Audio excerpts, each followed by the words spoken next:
आज इजराइल के अंदर से एक ऐसी खबर आई है जिसने पूरी दुनिया को हिलाकर रख दिया है। बहुत अहम खबर होने वाली है इजराइल के मुतालिक, जो अपडेट सामने आई है आज।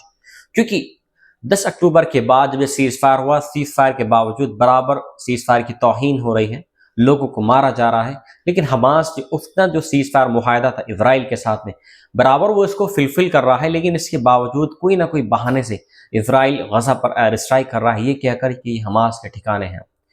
शुरू करते हैं पूरी खबर को, लेकिन एक शुरू करने से पहले आप लोगों से एक रिक्वेस्ट है, अगर आपने अभी तक मेरे चैनल उज़ैर की आवाज़ को सब्सक्राइब नहीं किया है तो प्लीज़ सब्सक्राइब कर दीजिएगा।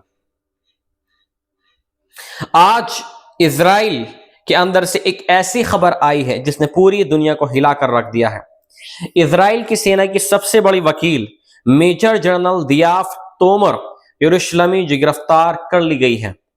वही दियाफ जिन्होंने अपने पूरे करियर में कहा था कानून से बड़ा कोई नहीं, यहां तक कि फौज भी नहीं, और आज वही औरत अपने ही बयान के साए में खड़ी है।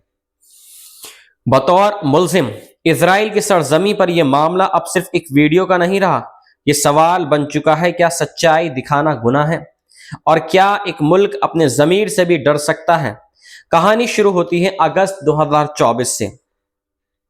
इस्रे तैमान दक्षिणी इजराइल का एक मिलिट्री बेस, वहीं से एक वीडियो सामने आता है, कुछ सेकंड का वीडियो, मगर उसमें वो सब कुछ है जिसे देखने से इंसान शर्मिंदा हो जाए। वीडियो में कुछ रिजर्व सोल्जर्स हैं और एक फिलिस्तीनी कैदी, वो उसे घेर लेते हैं। राइटर्स शील्ड लगा देते हैं ताकि कोई ना देख सके, और फिर उस पर तशद्दुद शुरू होता है। रिपोर्टों के मुताबिक उसे मारा गया, पीटा गया और एक नुकीली चीज से रेक्टम में चोट पहुंचाई गई। जब ये वीडियो एक चैनल पर चला, इजराइल में जैसे बिजली गिर गई हो। कुछ लोगों ने कहा यह झूठ है, फौज की बदनामी है, लेकिन कुछ ने कहा अगर यह सच है तो यह हमारी इंसानियत का अंत है। इस कैदी को बाद में अस्पताल ले जाया गया, हालत गंभीर थी, लेकिन फौज ने पहले इनकार किया, फिर कहा जांच चल रही है। 5 रिजर्व सैनिकों पर मामला दर्ज हुआ, गंभीर अत्याचार और कैदी पर तशद्दुद के आरोप, लेकिन सब ने इनकार कर दिया। अदालत में उनके वकील अदी केदार बोले ये मुकदमा गढ़ा हुआ है, सियासी साजिश है, और तभी सामने आई जनरल दियाफ तोमर यरूशलेमी, इजराइल की सेना की सबसे बड़ी वकील, कानून की रखवाली करने वाली वो आवाज जिसने हमेशा कहा फौज भी जवाबदेह है। उन्होंने स्वीकार किया कि मीडिया को कुछ सामग्री देने की इजाजत उन्होंने ही दी थी। उन्होंने कहा मैंने ऐसा इसलिए किया ताकि सेना के खिलाफ झूठे इल्जामों का जवाब दिया जा सके, लेकिन अगर कहीं तशद्दुद हुआ है तो हमें सच्चाई पता करनी चाहिए। यानी उन्होंने माना कि कुछ हुआ है, कुछ ऐसा तो जो छिपाया जा रहा है। और यही था वो वक्त जब उनके चारों तरफ दीवारें खड़ी होने लगी। रक्षा मंत्री इजराइल काइट्स ने बयान दिया जो सैनिकों पर इल्जाम लगाए वो वर्दी का हकदार नहीं, और कुछ ही घंटे बाद जनरल दियाफ को निलंबित कर दिया गया। पूरा देश बांटा गया, एक तरफ वो जो कहते हैं फौज ही देश है, दूसरी तरफ वो जो कहते हैं कानून ही देश है। लेकिन दिफा चुप नहीं रही, उन्होंने इस्तीफा दे दिया। अपने खत में लिखा मैं इस बात की जिम्मेदारी लेती हूं कि कुछ सामग्री मीडिया में पहुंची, लेकिन अगर किसी कैदी के साथ तशद्दुद हुआ है तो ये हमारा फर्ज है कि हम जांच करें। अगर हम ऐसा नहीं करेंगे तो हम खुद अपनी इंसानियत खो देंगे। और फिर रविवार की सुबह वो खबर आई जिसने इस कहानी को एक ट्रेजेडी में बदल दिया। पुलिस ने बताया कि जनरल दियाफ लापता हैं। कई घंटे तक सर्च चली, हेलीकॉप्टर उड़ाए गए, तटों पर तलाश हुई, पूरा मुल्क पूछ रहा था क्या वो खुद को नुकसान पहुंचाने वाली है या किसी ने उन्हें गायब कर दिया है। शाम होते होते पुलिस ने बताया जनरल मिल गई है, जिंदा है और सुरक्षित है।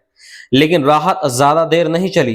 रात को पुलिस ने फिर बयान जारी किया, 2 लोगों को गिरफ्तार किया गया, वीडियो लीक हुई और अन्य गंभीर अपराधों के आरोप में और नाम सामने आया दिफा तोमर यरूशलेमी और उनके पूर्व साथी कर्नल मतान सोलोमोश। इजराइल में ये जैसे आग की तरह फैल गई। प्रधानमंत्री नेतन्याहू बोले ये घटना हमारे देश के खिलाफ सबसे बड़ा प्रचार हमला है। रक्षा मंत्री काइट्स ने कहा जो हमारे सैनिकों पर खून के इल्जाम लगाए वो दुश्मन के बराबर है। वहीं विपक्ष ने कहा ये महिला गुनहगार नहीं, सच्चाई की गवाह है। सैकड़ों लोग तेल अवीव में उनके समर्थन में जुटे। कई पत्रकार बोले अगर दिफा गुनहगार है तो फिर इंसाफ का मतलब ही क्या है। इस गिरफ्तारी ने वो सवाल उठा दिए जो हर समाज में कहीं ना कहीं दबा रहता है, क्या देशभक्ति सच से बड़ी हो सकती है? क्या सेना से सवाल करना गद्दारी है? और क्या इंसानियत सिर्फ नारे में बची हुई है, अमल में नहीं? अब मामला अदालत में है, लेकिन असल में यह मुकदमा सिर्फ दिफा का नहीं, यह मुकदमा इजराइल की आत्मा का है। आज इजराइल के अंदर से एक ऐसी खबर आई जिसने पूरी दुनिया को हिला कर रख दिया है। इजराइल की सेना की सबसे बड़ी वकील मेजर जनरल दियाफ तोमर यरूशलेमी को गिरफ्तार कर लिए गए। वही दियाफ जिन्होंने अपने पूरे करियर में कहा था कानून से बड़ा कोई नहीं, यहां तक कि फौज भी नहीं, और आज वही औरत अपने ही बयान के साए में खड़ी है बतौर मुल्जिम। इजराइल की सरजमीन पर यह मामला अब सिर्फ एक वीडियो का नहीं रहा। यह सवाल बन चुका है, क्या सच्चाई दिखावा एक गुनाह है? और क्या एक मुल्क अपने जमीर से भी डर सकता है? कहानी शुरू होती है अगस्त 2024 से। सिडे तोमान दक्षिणी इजराइल का एक मिलिट्री बेस, वहीं से एक वीडियो सामने आता है, कुछ सेकंड का वीडियो, मगर उसमें वो सब कुछ है जिसे देखने से इंसानियत शर्मिंदा हो जाए। वीडियो में कुछ रिजर्व सोल्जर्स हैं और एक फिलिस्तीनी कैदी, वो उसे घेर लेते हैं, राइट शील्ड्स लगा देते हैं ताकि कोई ना देख सके, और फिर उस पर तशद्दुद शुरू होता है।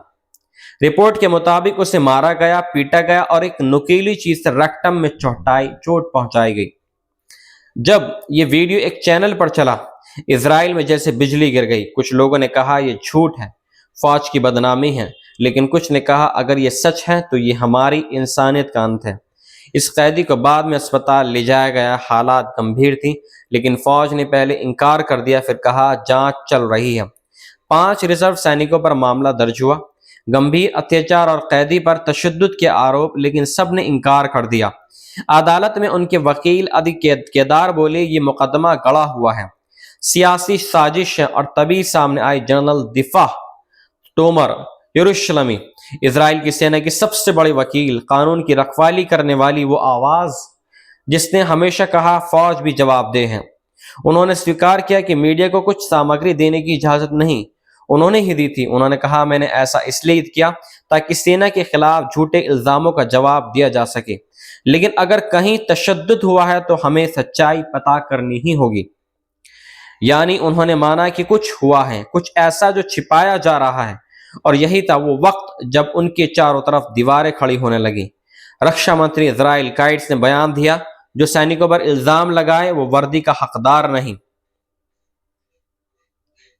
और कुछ घंटे बाद जनरल दियाफ को निलंबित कर दिया गया। पूरा देश बट गया, एक तरफ वो जो कहते हैं फौज ही देश है, दूसरी तरफ वो जो कहते हैं कानून ही देश है।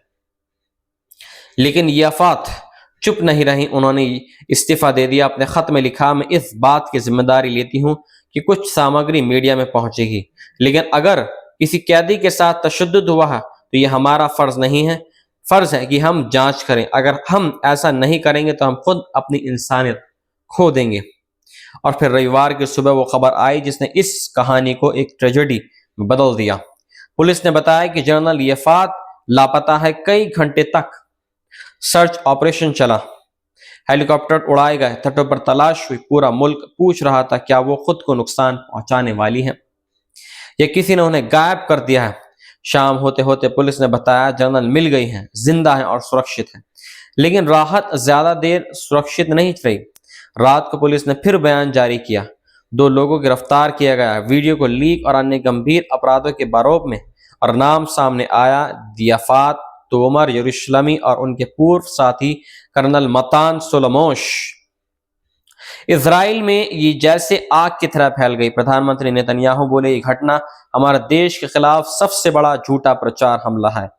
रक्षा मंत्री काइट्स ने कहा जो हमारे देश पर खून के इल्जाम लगाए वो दुश्मन के बराबर है।